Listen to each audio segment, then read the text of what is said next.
Check out FlipsideGaming.com for all your gaming needs. Use the promo code HEROES to save 10% on all orders over $10 and support the channel at the same time. Hey there, this is John from Heroes and Legends. Welcome to part 4 of our 6-part Dominaria Limited Set review. Today we're going to be looking at all of the red cards and a few of the multicolor cards. Now, if you've been watching the series, you kind of know what to expect here. We are going to look at each card individually, discuss its implications for drafts and seals, what kind of decks want to play the card. We're also going to talk about generally what red can do as a color and how it interacts with the other colors in the set. Quickly though, before we get started, just a really fast reminder, if you check out the description below, you'll find a few ways to help support what we do here at the channel, one of which is our Patreon page, which you'll see linked below. You'll also find links to products on Amazon down there too, and if you make any purchases on Amazon, actually no matter what it is, once you go through that first link, we'll get a small percentage. And finally, Flipside Gaming still offering the promo code for our viewers. Hopefully you can save some cash while you support the channel. And, as always, thank you not only to the folks that look at those links, but to all the viewers. Appreciate every one of you. So with that being said, let's get into it. Alright, let's talk about red generally, and then we'll discuss some of the synergies that you're going to find in the colors. This is important to know, not only for draft, I mean it's hypercritical for draft obviously, but even in sealed, if you're at your pre-release for example, it's nice to know how the colors interact. You can definitely still find synergies in the seal pool, even if they're not as strong as you might be able to pick up in draft. So, red generally as a color is aggressive, and that's not different in this set. You're going to see a lot of aggressive creatures that are small and fast. You will see goblins here. There is maybe some light goblin synergies. There's also a few cards that interact well with auras and equipment, but that's a very, very light theme that's going on. The heavier themes that you're going to see here relate to how red can be supported by other colors, and let's talk about that next. White and red, what are they doing together? Well, ultimately, they're trying to be aggressive and play a lot of small creatures, attack in, maybe use some auras and equipment to their advantage, since white is a color that is very historic-centric anyway. So you kind of see that with the example on the screen. We'll talk more about that card in a little bit. Izzet colors, they have a instant sorcery matters relevancy going on between the two of them that ties in with the wizard tribe. So you might be able to draft some wizards that have synergies together, and they also in turn will have synergies with instants and sorceries. Now, Rakdos colors, they're doing something a little bit interesting this time. They're still aggressive, but there's definitely an aristocrat's feel here too, where you're going to be able to sacrifice things for benefit. A lot of times red giving up the things to sacrifice, like goblins or something like that. And then finally, Gruul colors.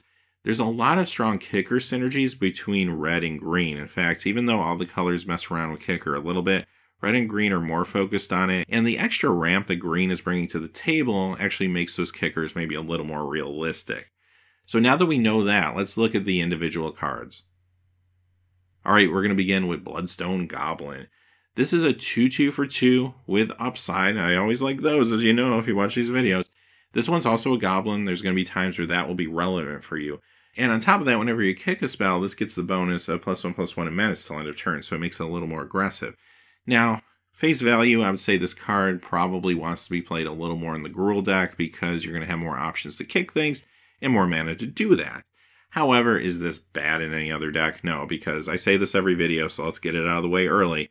The 2 spot in your curve is the most important spot. You need 2/2s for 2, and preferably some with upside. Even if you never use the upside, it doesn't always matter because you just need that board presence. It's hypercritical in limited games, so this is very playable. Even if you have 1 or 2 kickers, even if you have no kicker spells in your deck for some reason, it's still a card you could use. But even with 1 or 2, you'll find enough value here to run it and be happy. Champion of the Flame. Alright, this one is a small trampoline creature that can get bigger because of its interactions with auras and equipment. Now, some auras and equipment, actually, usually most of them, buff the creature, but not all. So keep that in mind. If you put a aura on it, a good one actually might be the blue aura we saw the other day that gives something hexproof. That would be a sweet way to protect this, especially if you're planning on stacking other auras on top of it. So in that case, though, it's only a 3/3 trample creature. You really probably need at least 1 more aura to make it worth your time. There's a pitfall here, though. The problem is this thing is a 2 casting cost 1/1. It's very fragile on its own. And if you can't hit the auras, or you start hitting the auras and not this, and you don't have a lot of good targets otherwise to put them on, sometimes something like this or a plan like this can skew your deck construction in a negative way. You just have to be really careful because ultimately you don't want to overflow your deck with equipment and auras and not have enough creatures, and you end up flooding on the equipment and auras, and you can't get the board presence you need when you need it. That could be a big problem for you. So these cards are tricky. They do take a very carefully crafted deck. I would say more so a draft deck if things work out than a sealed deck probably. So I won't say this is unplayable, but I think it takes a very specific situation where this will be good for you. Fervent Strike. This card's actually pretty sweet. I love combat tricks to begin with, and this one is super versatile. On one hand, you have this cheap combat trick. 1 red instant, you attack in, your opponent maybe thinks they're going to trade with you, and it turns into a chump block for just 1 mana that they didn't see coming. That can be really cool some of the time. Other times, maybe you just played a really large creature and you just wanted to get in and rumble. You can play this on it, give it haste, so you can just take off right away. It also gets the buff in the first strike too. That's awesome for 1 mana. I love that kind of versatility. I'll play 1 or maybe even 2 of these in a lot of my builds if I can get them. Fiery Intervention. This is fantastic for limited purposes. It can't hit players, but I'm fine with that. For 5 mana, being able to do 5 to a creature, it's going to take care of most problems that you'll see in Draft and Seal. Not all, but most. And it also has the Destroy Target Artifact stapled on, because every once in a while that will be relevant.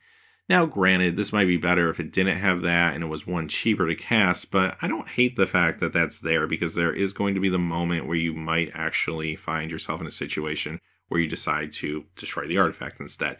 But most of the time, this is going to a creature to allow you to keep putting the pressure on with your smaller creatures in red. Fight with Fire.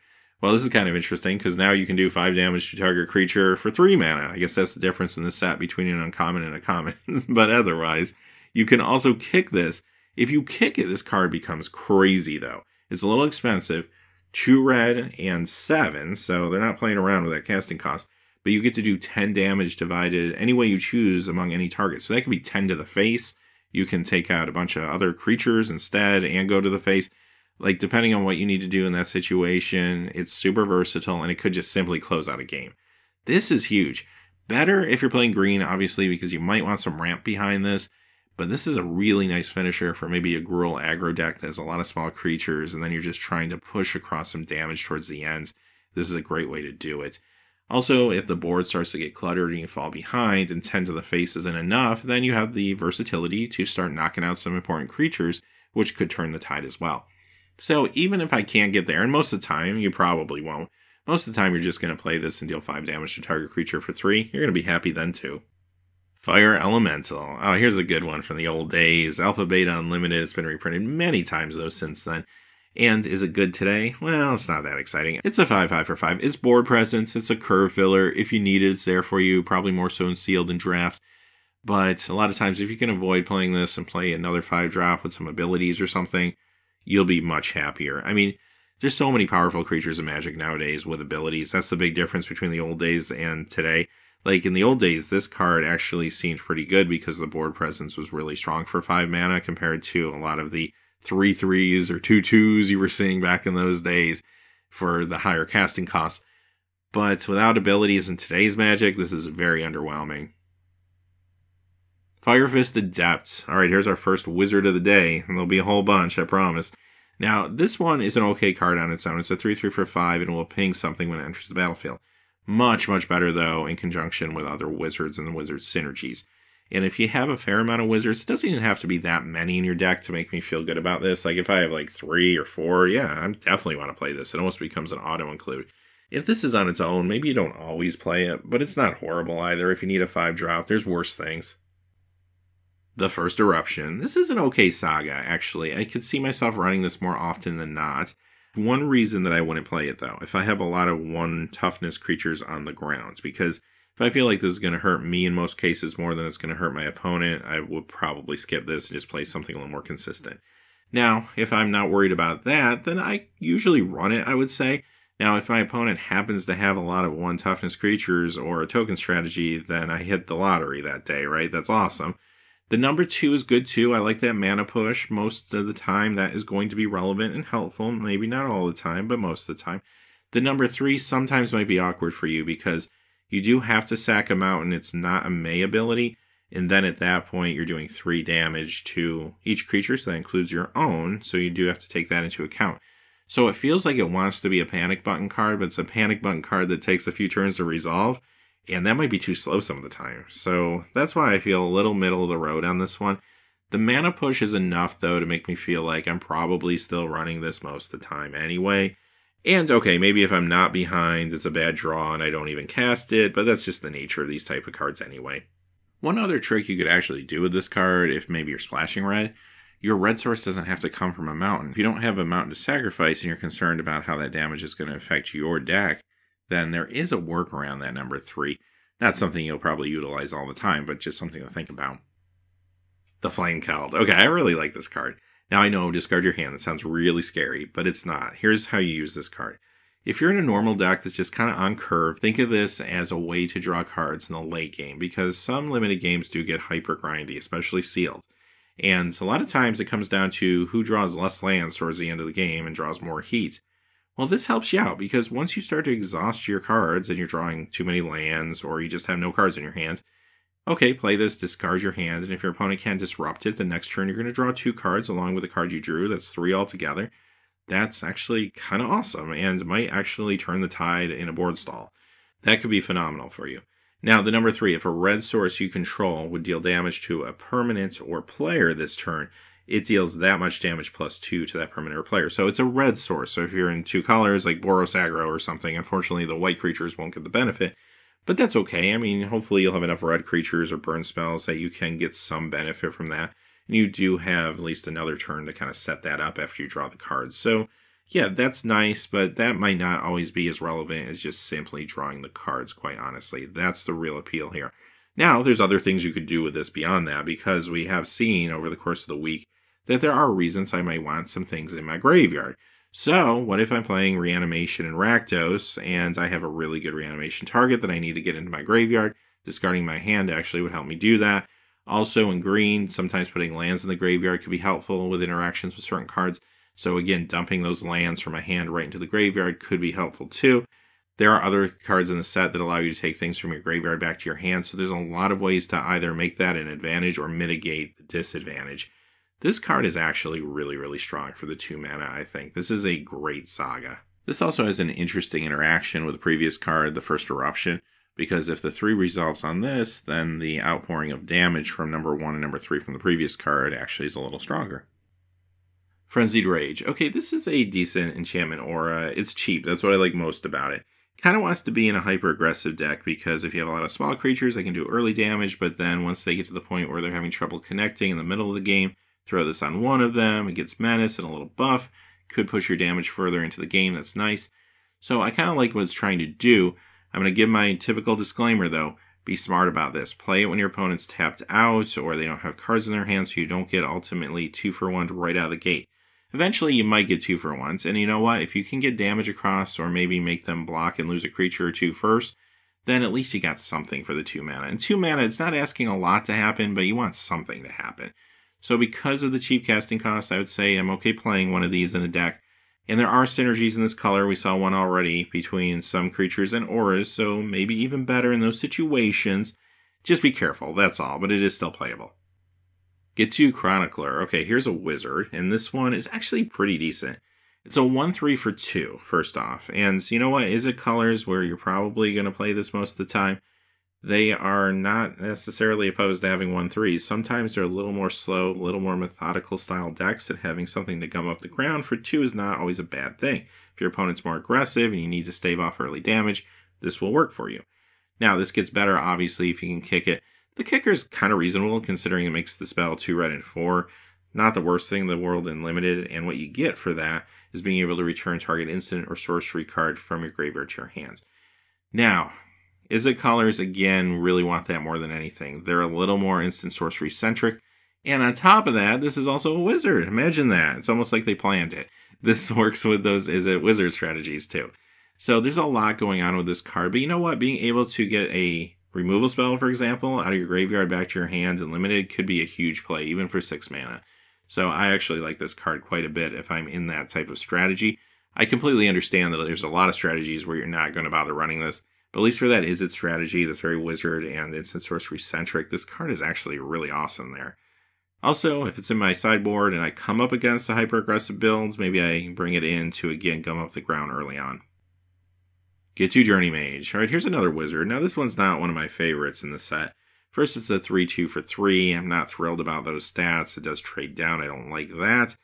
Also, the enters the battlefield ability is a little underwhelming. When it enters the battlefield, if you control another wizard, it deals 2 damage to each opponent. I kind of rather hit creatures, actually, and maybe they would have costed it more or made it weaker if it did that. I don't know, but I don't think this card is really exciting the way it is right now. The only reason I really see myself playing it, though, is if I just need wizards. I have other wizard synergies that matter, and then a 3-drop wizard might be a good thing in those builds. Perhaps, again, that's more leaning towards draft than sealed, but yeah, if that's the case, you play it. If not, you might skip this one. Get 2 Lava Runner. Okay, here's another wizard. What about this one? This one's another awkward one for me. A 1-2 for 1, that's not really doing much, but if I have 2 or more instant or sorcery spells, so here's where they come into play again, then it gets +1/+0 haste. I don't know. I just feel like most of the time what's going to happen here is I either play this before I have the instants and sorceries in my graveyard, and it doesn't really do anything, it's just a 1-2 sitting there. Or I get this late in the game, and it does have haste, and it's a 2-2, but it's just sitting there staring at a bunch of 3-3s and 4-4s, right? Like, it's just not really impressive. Here's where I would consider using it, though. Wizard decks, if I just need another wizard, and this will help me activate other abilities, then yes, it could make sense there. The other thing is, some of these 1-drop creatures, they are nice sacrifice fodder for Rakdos decks sometimes, so that's something to think about, too. But a lot of times I could see myself skipping this one. Goblin Barrage. Okay, here's one of the kind of sacrifice a goblin for a benefit cards. We'll see some more coming up soon. Also, gives you the choice of an artifact as well, which is nice versatility. But even if you don't kick this, doing 4 to a creature and limited for 4 is actually really, really good. This is a strong card, very high pick just generally, because you're going to be able to do some damage to their board state. I like it a lot, and if I can kick it, if it makes sense to kick it at that moment, then wonderful, 4 damage to their face. If they're lucky enough to have a Planeswalker, then maybe you can rain on that parade too. And there's nothing wrong with that, so yeah, it's a good card. Goblin Chain Whirler. Now here is a creature that's not playing around. Another one of these 3-on-color cards. There's a cycle of these. We've been looking at them all week. They're all really good. The one drawback being they're not really splashable, so if you're splashing red, I probably wouldn't play it. But as long as I'm comfortable with that casting cost, if I'm at least like 40% on color or something, this will be amazing for you. First off, it enters the battlefield dealing 1 damage to each opponent, each creature and planeswalker they control. That doesn't hurt things. But then you have a 3/3 first striker on the battlefield. And it's a goblin, which again will sometimes matter. So there's just a lot happening here for 3 mana. Very, very good creature. Goblin War Chief, as we continue with some goblins here. Now this is a reprint, of course, and this is a good card even on its own. It's a 2/2 for 3 with haste, even though it's 2 on color, which is okay. But considering it has haste, I'm alright with that. Like, the card's just fine, especially if I'm trying to be aggressive. Now this gets more exciting, though. If I have other goblins in my deck, even just a few, you'll be able to unlock some value here. Giving those goblins haste is nice, and also being able to cast them faster in some cases. Unfortunately, that doesn't work with the last goblin we saw, but at least in a lot of cases, you could get them out a little bit quicker, and that's actually pretty sweet, too. So, yeah, this is a very runnable, another perhaps high-pick card, especially if you have other goblins to go along with it. Haphazard Bombardment. All right. Here is the red jank of the set. And I'm going to say something. This is going to be shocking, so prepare yourself. If you're not sitting down, you might want to sit down. This is a red and 5 enchantment that I might actually consider playing. Now, I know, I've lost my mind. But here's what I like about this card. First, let's get the downside out of the way. It's high variance. I don't like high variance cards, right? These red cards are like, well, at random, something happens or something happens. Yeah, they're usually not great. Also, it can't touch enchantments, so that includes sagas and such. It would have been nice maybe if I could hit one of those, even if it was just kind of a roll of the dice, hit one of those, that would be cool. However, what this does do that I find very intriguing is it blows up lands. So I play this for 6. If I can ramp into it, even better. I put all 4 of the aim counters on my opponent's lands. At the end of the turn, they lose one of those at random. At the end of my next turn, they lose another land. At the end of the next turn, they lose another land. So over the course of this turn and my next 2 turns, you're going to lose 3 lands. That feels almost good, believe it or not. And you know what? The versatility's still there, that if I have to target other things, I can target other things. Whether maybe there's too many creatures on the battlefield or something like that, I can do that later in the game, or maybe lands aren't as important anymore.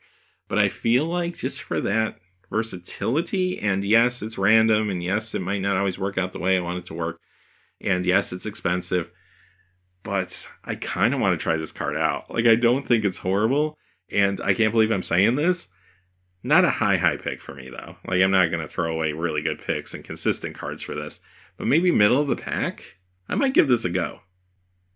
Jaya Ballard. Okay, this is a mythic. You won't see it a lot. It's a planeswalker, so it's a bomb and limited. Play it. Next card. Okay, I'll say a little more. This is amazing. Okay, it is 3 on color, not really splashable, but if you can work this into your deck, it is going to be awesome for you. 5 loyalty for 5. That's actually very nice because sometimes your opponent just simply gets distracted by a planeswalker and feels like they need to get rid of it quickly, which in this case is probably true, but it could absorb a lot of damage for you. That's cool on its own. Aside from that, the abilities were fantastic. Now that +1, getting the 3 mana, you can only use that for instant or sorcery spells, but there's plenty of ways to exploit that in this particular set, especially in Izzet colors, so that's pretty cool. However, I'm really interested in that +1. Discard up to 3 cards and then draw that many cards. So I won't bore you again with this. We've been talking about how great card draw is throughout this game, even if you do have to discard to get to it. Because throwing away some lands or some cards that aren't helping you at that moment to get cards that are helpful is huge. And it's a plus ability on top of it. That almost feels like it could have been a minus ability and I would still be very high on it. In fact, it could have been a -3 and I still would have been like, that's awesome. So it's a +1. Yeah, go figure. That -8, even though, yeah, that might not always happen, but it does let you play stuff out of the graveyard. Doesn't mean you have to initially cast those things either. There is mill and blue, and there's other ways to throw things in the graveyard in this set, but I'm not even that concerned about that, honestly. It's not too difficult to pull off. It only takes a few turns, but even so, you might not have all that many instants and sorceries a lot of the time in Draft or Sealed anyway, so whatever. It's a good ultimate, but it is what it is. It's that +1 to help me get through my deck quicker that's really caught my attention here. This card is crazy good if you happen to get it. Jaya's Immolating Inferno. Okay, here's another really strong card. However, it has a drawback. It's a legendary sorcery. So to cast it, you do need to have a legendary creature or planeswalker in play. That can be a little bit of a tough startup cost maybe some of the time. However, if you're not worried about that, and I think most decks you're going to be fine. Because again, there is going to be a legendary in each pack. There's also going to be an extra legendary that you're going to get in your pre-release kit. So they're trying to set you up for these things. Hopefully it will work out. As long as you're comfortable and you have enough legendary creatures, or if you're lucky, a planeswalker thrown in there, but probably not, then this is very, very, very runnable. This card is incredible and can close out a game. Especially good with green because it's an X spell, you can ramp a little bit and that would be nice. But even if you're not in green, being able to deal X damage to each of up to 3 targets, so that includes the player, that could be huge. This could just end the game for you at the right time. Amazing, amazing card. First pickable in draft, and yeah, I realize you might be a little concerned about legendary creatures, but I don't think that's going to be a problem in draft. I don't even think usually it'll be an issue in sealed. Keldon Overseer. Okay, this is the threaten effect in the set, and do remember, black has sacrifice effects. That could be kind of fun and could work out every once in a while. But even if it doesn't, this card is a big swing. Now, 3 casting cost, 3/1 haste, so if you're playing an aggressive build, that's a nice aggressive creature early on. Might not live long, but it will serve its purpose probably most of the time. Now, if you're able to pay the 2 red and 5, which is very reasonable, now you're getting the 3/1 haste and you're stealing something for a turn. That could be a huge turn. Taking your opponent's creature from them, which could have been one of their blockers, and then throwing this on top of it, plus whatever other creatures you have, that could sometimes be game ending and really surprise them. Hopefully, they're thinking about this card and playing around it a little bit when they make their attacks and such, because if they don't, this could get them. This is a common. These will be relatively easy to find. Keldon Raider. This is a great creature, actually. A 4/3 for 4? Sign me up. And the fact that when it enters the battlefield, I can rummage, yeah, that's great too. That's especially really good for red, trying to hit more heat when they need to. Could be a nice mid-rangey card in a more aggressive build. Now, there's other benefits to this as well. Discarding a card, what can that do for you? Again, if you're in black and red, maybe a little reanimation, or perhaps a way to bring it back to your hand later. Green and red as well. Lands going to the graveyard can certainly matter with other cards in green, so there might be benefits to that discard as well. Remember that. And it's also not a drawback. If I have no cards in my hand and I draw this, it's a May ability, so I can still play it. I don't have to worry about discarding a card. It doesn't force me to do it. So that's kind of nice too in a pinch. So overall, really strong creature here. Keldon Warcaller. This is actually pretty sweet too. A 2/2 for 2 with upside, and that upside is really unique as a matter of fact. It allows you to add a lore counter to a saga. In fact, that's the only card really that specifically calls out adding a lore counter to a saga in the set. And one of the things that might make you concerned about sagas is they can be a tad slow, and maybe during the time that they're unfolding, they might be destroyed. This helps you get more value out of those sagas. It's at common as well. Might even be able to pick up a couple of these. What I like about it is it's a 2/2 for 2 with upside. So even if I only have like one saga in my deck and I don't draw it and I draw this instead, it's not like this is a dead draw for me because this is still a nice curve-filling 2-drop creature. Nothing wrong with that. And if I do happen to get my saga in conjunction with it, then wonderful. I can push that saga harder, and I like that a lot. And if I have more than one saga, well, even better. More than one of these and more than one saga, better than that. So this feels like something that you could actually start to almost like draft a little bit of a small engine around. And even if you're not doing that, I just think the extra value here is awesome. Orcish Vandal. This is okay in some builds. If I'm Izzet or Boros, I mean, there's a lot of Historic Matters cards in those colors, so I might find some ways to make this a little bit better with some artifacts. If I'm red in artifacts, maybe that's something I even could draft, then this card gets a lot better. My complaints are it's a 1/1 for 2, very, very fragile, and it's slow. I have to play this thing. It doesn't have haste, so I have to wait for it to not have Summoning Sickness before I can use the ability. It taps, and then I sack an artifact, and it does 2 damage to any target, which is nice, but it's just a long way to get there, and it is eating into my resources to do it as well. So, yeah, there are times you'll use it, and it'll be fine for you, but a lot of the times you'll skip this one. Radiating Lightning. This is another one of those cards that is kind of, to me, used for one of two reasons. One, it's just a sideboard card that I'm going to bring in if my opponent has a lot of small creatures, a lot of 1 toughness creatures or tokens. That's probably how I utilize this card most of the time. The other way to look at it, though, is if I'm really hyper aggro, then there are times where I'm worried about not being able to get late damage across, and something that goes right to my opponent's face is not always the worst thing in the world. I much prefer, though, to run things that are either versatile, even if they cost more and they can hit any target, or things that can hit creatures that are cheaper than this. And you'll find a lot of that just in the set generally.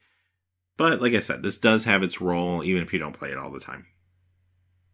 Rampaging Cyclops. Not thrilled about this one either. Like a 4/4 for 4, alright. But then if it gets blocked by 2 or more creatures, it gets -2/-0. How often is this thing getting blocked by 2 2/2s and you can't even destroy both the 2 2s? That is a massive trade down. Yeah, I'm going to skip this one if I can afford to. I don't see myself playing this hardly ever. Run Amok. Okay, now here's a card that I can see myself playing all the time on the other side of the spectrum. Yeah, it's not a creature, but this is amazing.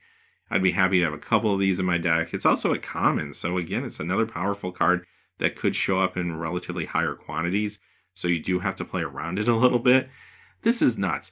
Great with big, dumb green creatures that don't have trample or evasion. Good with small creatures, even in like Boros colors, when you're just trying to push that damage across, especially in the middle to later portion of the game. Just always good. Instant speed combat tricks your opponent doesn't know what's coming when they're setting up blocks. Definitely a high pickable common. Might not always be like first pick, but I could see myself going after this early in a pack. The only thing you want to take notice of, though, is that this only works for attacking creatures. You can't use this as a defensive combat trick, but really what, Red Mage wants to do that anyway. Seismic Shift. They're always trying to give us these forecasting cost sorceries that destroy target land, that sweeten the pot with some other ability. I almost never play them in my main, but I will side them in sometimes if my opponent's getting greedy on colors, or perhaps the other ability is helpful to me in a situation.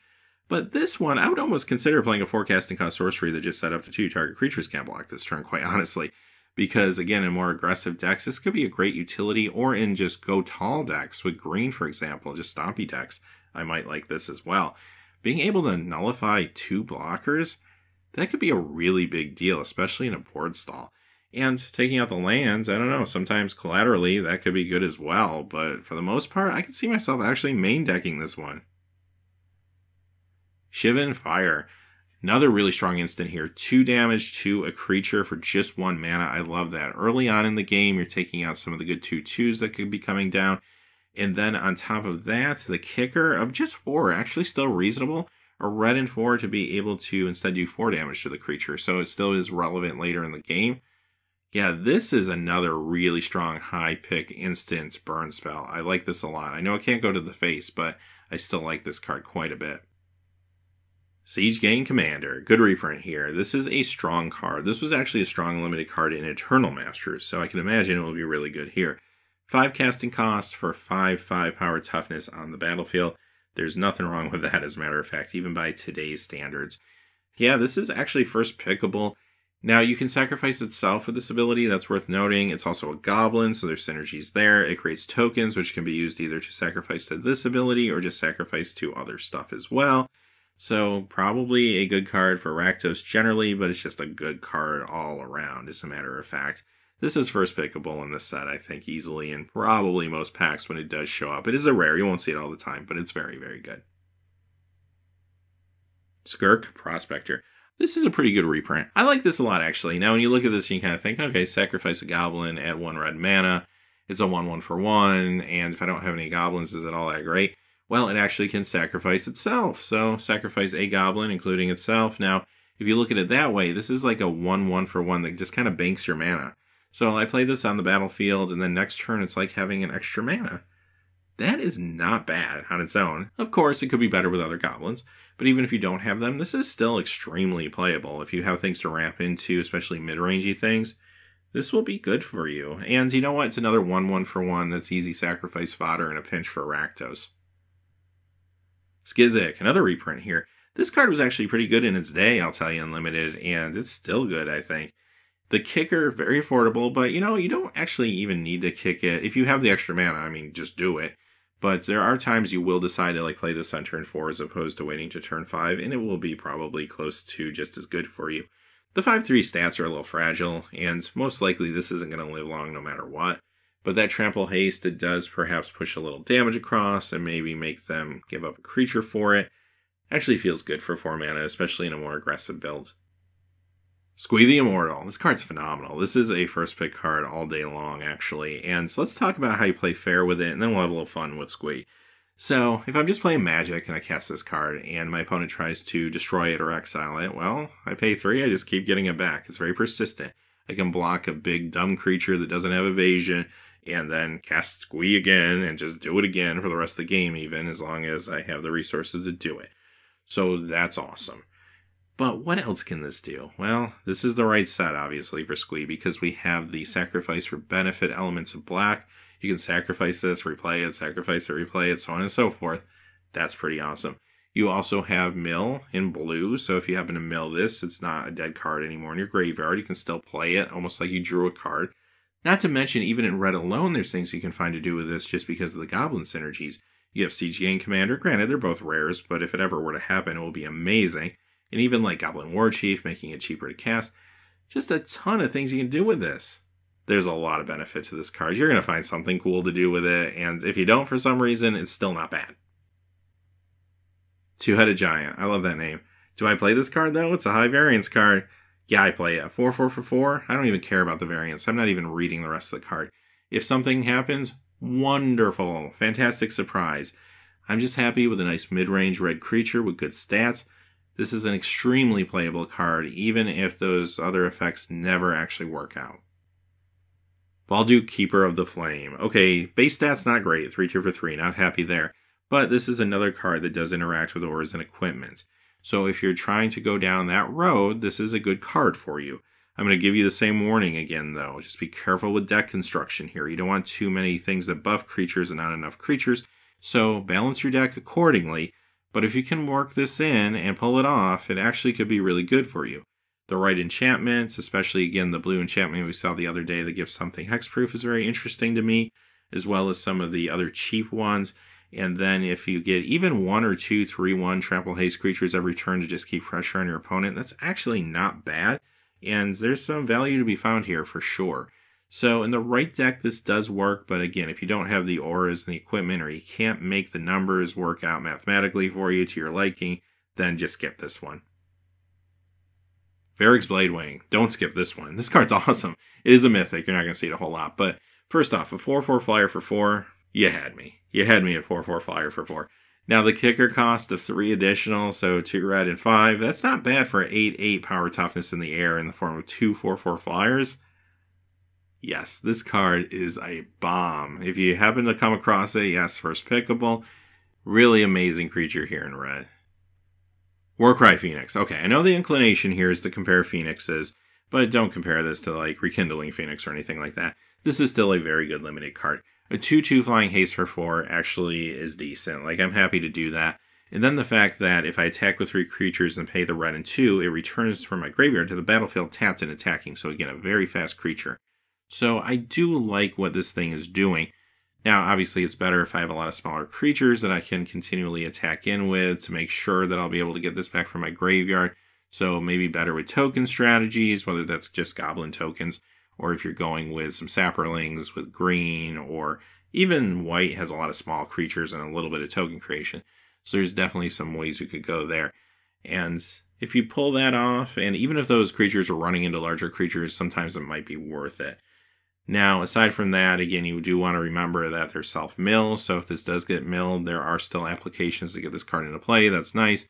There are also the sacrifice for benefit effects, especially with black, so you could sacrifice this, bring it back. That could be kind of sweet too. So yeah, this creature does a lot of things with other cards in the set, but even on its own, it's pretty good. Warlord's Fury. Kind of wish this was an instant, but maybe that's asking too much, considering it's just 1 red and a cantrip, so that's actually kind of sweet. This is going to be good for all types of creature-centric decks, whether it's going to be maybe your go-wide decks that will allow you to perhaps turn some what would have been trades into value, or at times it might be the bigger creatures you're worried about them being joint blocked and destroyed. Now you can get a good attack in with them. And being a sorcerer, your opponent's going to see it coming, but still, it might not matter. For just 1 mana, there might not be enough they can do about it. As long as I have a heavy creature deck, which most of the time in Draft and Sealed, your decks will be heavy creatures, then yeah, running one of these is not bad at all. Wizard's Lightning. Alright, so this is Lightning Bolt if you control a wizard. Definitely a reason to play some wizards, for sure. But even if you don't have a wizard in play, then you know what? It's still 3 damage to any target for red and 2. Still awesome. This is a strong card, first pickable in a lot of packs. Really good uncommon here. Alright, let's move into multicolor with some Gruul. Grand Warlord Radha. This card is amazing and constructed, much less limited. First pickable all day long. This thing is powerful. 3/4 haste for 4. And even those 2 different colors, that is fantastic. Nice aggressive card with some heft and defense behind it. And aside from all that, whenever 1 or more creatures you control attack, add that much mana in any combination of red or green to your mana pool. Now, it doesn't go away between steps until the end of your turn, because of course it's happening when you attack. So that's awesome. You can use it like on your second main phase or whatever. So not only is this a fantastic aggressive creature, but it also could lead to some ramping situations. And that's exactly what Gruul wants to do, especially considering the strong amount of kickers you're going to find in those colors. There's one card that we will look at tomorrow that does interact with elves as well. This is really, really sweet, as a matter of fact. I can't wait to try this card out. Halar the Firefletcher. This card's actually pretty good. It's a 3 casting cost, 3/3 with trample. Even those 2 different colors, that alone makes it probably very playable and limited most of the time. And if you have kickers, which if you're in these colors, you probably do, there's definitely value to be had here. I mean, even if you don't have anything to kick right away, there's ways to buff the creature. That could be good for you. And if you can kick once and ping your opponent and make this a 4/4 trample, that's great. Kick a second time, hit your opponent for 2, make this a 5/5 trample. That does start to add up. Now, it's a little inconsistent, sure, but when it happens, it'll be great, and if it doesn't happen, I think the card's still good enough. This is another elf as well that could interact with one of tomorrow's cards in green. Alright, our last card, Tiana, Ship's Caretaker. So this does 2 things for you. Obviously, it works into Boros colors because it does care about auras and equipment, and it makes auras a little more consistent. That goes a long way for me because, you know, I'm always worried about the whole 2-for-1 nonsense, right? So seeing this puts me at ease at least a little bit. Aside from that, it's a fantastic creature. A 3/3 flying first strike for 5, even with 2 different colors. Perfect. It's a way for red to continue to put damage on you, even into the middle portion of the game. That can be very, very important. And if your opponent doesn't have an answer to this, this is going to eventually just whittle them down. I really like it for both of the reasons. Obviously, that first reason might not always come into play, because if you don't have any good auras or equipment in your pool, then okay, fine, whatever. But you don't need them because the creature itself is pretty amazing. And it's important to remember white does have a lot of synergies with historic, and that comes into play here too. Not to mention, we saw that Mythic Angel that buffs Angels the other day when we looked at white. Now granted, that will probably hardly ever happen, but you know, you can dream, right? Alright, with that being said, guess what? We made it through all the red and more of the multicolor cards. Tomorrow, we're going to come back with all the green cards and the rest of the multicolor. The following day, we're going to wrap everything up with the rest of the set, all the colorless cards. So until next time, hey, thanks for watching. Please remember to like, subscribe, and have a great day. Hey, thanks for watching. This video is made possible by the generous support of viewers like you on Patreon. Check out the description below for links to our Patreon page as well as our Amazon affiliate store, where a small percentage of all sales will also help support the channel. Finally, if you haven't had a chance yet to subscribe, hit that subscribe button so you don't miss any new videos on Heroes and Legends. Talk to you again soon, and have a great day.